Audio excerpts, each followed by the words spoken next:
आम देशर जड़े महान वीर नेताजी सुभाष चंद्र बोस जन्मदिन वीर सुरेंद्र साय जन्मदिन यही परिप्रेक्षी में आमर मार्क्सवादी communist party CPIM पक्षर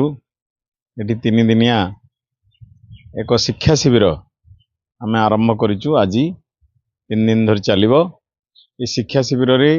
Puri Khordha Nayagarh जिलार आमर शिक्षार्थी मैंने आसिक जोग देइचंदी। विभिन्न विषय उपरे विशेषकर जो साम्राज्यवाद वर्तमान अंतर्जातीय जो परिस्थिति पृथ्वीर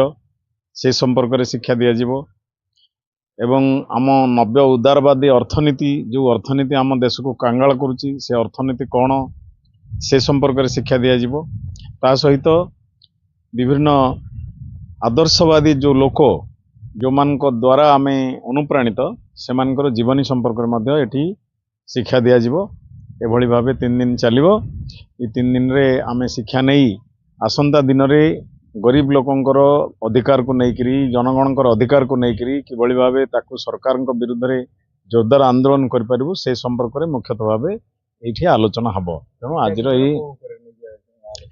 शिक्षा शिविर विशेषकर आज जो साम्राज्यवाद पृथ्वी में काय विस्तार करुच्ची सांप्रदायिकतावाद जो भली भाव मनीष भितर विभाजन सृष्टि करुच्ची